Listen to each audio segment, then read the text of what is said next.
Sebai mayam thattana khoi changan dare adu akhoi ngasi akhoi yumdo akhoi loi chak thok khare loi gare akhoi adu mayum yaudaraga jo akhoi manak da minit manga tara dang darana phamjage habada mayam dina khoi changan dari je minit manga tara dang khoi darana phamne ba khoi phamdana di halloi ba khoi ngasi gidi aina hujik lajriba mafam si Imphal East District ki manung chana laidiba pukhau terapu hariba mafam asidani ngasi se ayuk pung mapan makhairom tarakpa matamda hariba Imphal East District ki manung chana laidiba asongi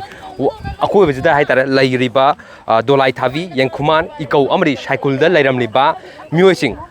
adu lanjenarak padagi hujik se tonga tonga relief ke amadi mafam sinda lairi hariba hujik mangda uriba adu akhoi bada uriba miyam sing asini hariba imung sing mafam da lairamliba imung sing asi myoising asi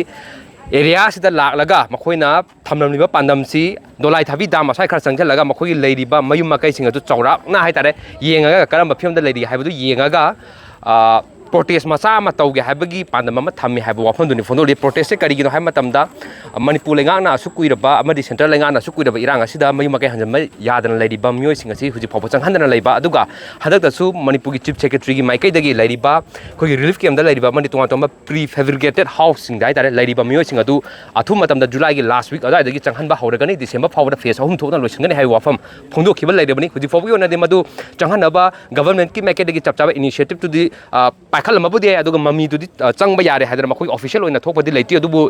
thabakara lokhatpa budi oiramba ya adubu masigi mangoina na haitare hariba dolai thavi aduga ikau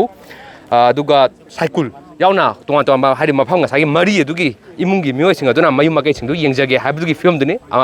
mangjo nana laksile bese machina maram oraga hoje pukhau terapu area sida tonga tonga central forces state forces amari government ki official sing na haitare thatlaga thami aduna mafam asida hoje changba yadana aina leiriba se changba yadana leiriba area adu dane leiri aduga makhoi makai ri phongdoli base lenga ki makai dagi khoi mayum makai sing yum mai thaki babu oiro adagi di ati akai nangaga leiribo oiro makhoi senthang pirakpagi wafam ju phongdoi abadu pirakpa taraga su yum semjangada bana tana yum sagada ba senthang pirakpa taraga su changba yadraga de kadai dano yum sagada ru ja haiba wa hangdu su hangakta badi natte yum sum changba ya handana leiba taraga de makoi se akhoi sagi iram da masida refugee ama gomna mayum makai leitaba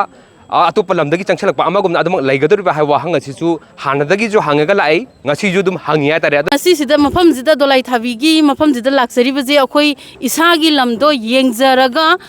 darna phamjage akhoi gi awa baje amtam mathak singda amtam uhange asuk koi baje uraktrabagum mane udi uramgani adurgu uraktrabagum mane haira khallage sahi ani ahum sujalaka dawra baje phawda huji phaw isagi yumda changjage habje gi ayaba su leite leitrabnina akhoi isana khalije akhoi khallaga akhoi mayam laibajidi akhoi isagi yumdi leitre lamdu khitang yengjaraga akhoi darna sida minute manga dang minute tara dang phamge habada masige ayaba pibidre ayaba pibiu haibani sajiwa relief camp gine sawong loina mag yawi yengkuman yawi ikau yawi noi kun gi yawi yengkuman gi yawi ikau gi yawi dolai thabi yawi adagi laima khong yawi susampur yawi loina mag akhoi gi yum mai chakpa makhai loina mag yawi sida yauri akhoi na khanbasina akhoi moi da irang hoge haiba satpa nate akhoi di khali akhoi gi iram dam nungsi baje yengjaraga akhoi yadaba ama haiba to khanghan na ba akhoi je darna phamjage akhoi ju akhoi na sum lai base wa banina akhoi ji icham cham sida darna phamjage hadana akhoi laksa bani darna sida tan ga dori ba diman sina akhoi se yum da sangba yani haiba gi matam je pira ga sum lai tho pa sanghan da banina akhoi je karama matam da sanghan ba ya ga doino sum thausadragadi hadana asengbodo haibiro phangdari sarkar dagi yumai sa ko paisa akhoi ikau gi di phangdari dolai thabi gi tangkhai di happa khare ko tangkhai hairi ju yam aduna sengna haibada akoina yum ani makhai ahum makhai yum chana bagi ne ye paisa dudi ana ba yaurakpada dudi ayekpa accident tholakpa kholakpa ana ye yaurakpada paisa di sengna ge lupa lising la ani makhai dudi loisan garba gumbane loisan gare adu save tawraga karam kanda tawba thangam gani moi sarkar gi tum khangda yani harga piri ne aduga paisa du ju hujik yango akoi yani harga di paisa du amma hojana akoi khallaga or ju pakhan orga ju khallaga isa gi jaga du da leijage adu da khaktang kha akoi gi kaino oigane gidi khoi darkar late khoi paisa do phangi ba do khoi kaino tawjara jo khoi isai yumda changjarage khoi chajarage khoi pakhan khala jo kai dawra jo khoi isai yumdo madu da khoi leijage adune anirik sere nam ki tam da jo khoi changan dare changalane adu huji ngasi jo mayam sebai mayam thattana khoi changan dare adu akhoi ngasi akhoi yumdo akhoi ꯑꯩꯈꯣꯏ ꯏꯁꯥ ꯌꯨꯝꯗꯣ ꯂꯣꯏ ꯆꯥꯛꯊꯣꯛꯈ꯭ꯔꯦ ꯂꯣꯏꯈ꯭ꯔꯦ ꯑꯩꯈꯣꯏ ꯑꯗꯨ ꯃꯌꯨꯝ ꯌꯧꯗ꯭ꯔꯒꯁꯨ ꯑꯩꯈꯣꯏ ꯃꯅꯥꯛꯇꯨꯗ ꯍꯥꯏꯐꯦꯠꯇꯪꯁꯨ ꯌꯦꯡꯖꯔꯒ ꯑꯩꯈꯣꯏ ꯃꯤꯅꯤꯠ 5 10 ꯗꯔꯅꯥ ꯐꯝꯖꯒꯦ ꯍꯥꯏꯕꯗ ꯃꯌꯥꯝꯁꯤꯅ ꯑꯩꯈꯣꯏ ꯆꯪꯍꯟꯗꯔꯤꯁꯦ ꯑꯩꯈꯣꯏ ꯁꯤ ꯑꯝꯇꯪꯗꯤ ꯆꯪꯍꯟꯕꯤꯌꯣ ꯑꯩꯈꯣꯏ ꯉꯥꯛꯇꯪꯗꯤ ꯃꯤꯅꯤꯠ 10ꯗꯪ ꯑꯣꯏꯁꯨ ꯅꯣꯏꯅ ꯆꯪꯍꯟꯕ ꯌꯥꯗ꯭ꯔꯒ ꯑꯩꯈꯣꯏꯁꯦ ꯅꯝꯗꯅ ꯂꯤꯁꯜꯂꯒ ꯐꯝꯃ ꯑꯩꯈꯣꯏ ꯃꯤꯅꯤꯠ 5 10ꯗꯪꯗꯤ ꯑꯩꯈꯣꯏ ꯗꯔꯅꯥ ꯐꯝꯃꯨꯅꯦꯕ ꯑꯩꯈꯣꯏ ꯐꯝꯗꯅꯗꯤ ꯍꯜꯂꯣꯏꯕ ꯑꯩꯈꯣꯏ ꯉꯁꯤꯒꯤꯗꯤ ꯍꯧꯖꯤꯛꯁꯦ ꯁꯦꯀ꯭ꯌꯨꯔꯤꯇꯤ ꯄꯥꯔꯁꯅꯦꯜꯁꯤꯡꯅ ꯍꯧꯖꯤꯛ ꯄꯨꯡ 12 ꯃꯈꯥꯏ ꯇꯥꯁꯜꯂꯛꯑꯦ ꯃꯁꯤꯐꯥꯎꯕꯗ ꯑꯗꯨꯝ ꯊꯠꯂꯒ ꯊꯝꯃꯤ ꯑꯩꯈꯣꯏꯒꯤ ꯃꯥꯏꯀꯩꯗꯒꯤ ꯍꯦꯛ ꯆꯪꯍꯟꯗ꯭ꯔꯤꯕ ꯃꯐꯝꯗꯨ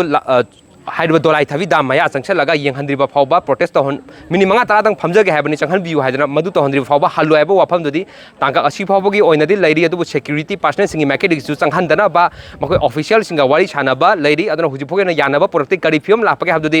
पुंजा खरगी मतुंग दमु हाइतारे अपडेट सुंचोचोयदना पिजरके अदुना लैरिबा सिचुएशन असिदा थोनिंदबा थोदो पामदबा थोदो थोक्तनबजु होनरि नाकन अनिगिर मक्ता याम चाउना मुनाबा मक थोक्ता तारगजु चंगे हाइबा अमा अदुगा चंगहलोय चंगहनखिरोय हाइबा कांगबु अमा नाकन अनि थोकना लैरिबनि ओना फिल्म असिम मखादान करि लापगे हाबदुदि सुंचोयदन म्यामदा खंगनजरके हुजि फोगोयना पाउदमजरिबा नावरेम तनुरंजन इचेल न्यूज नेटवर्क पुखाव तेरापु।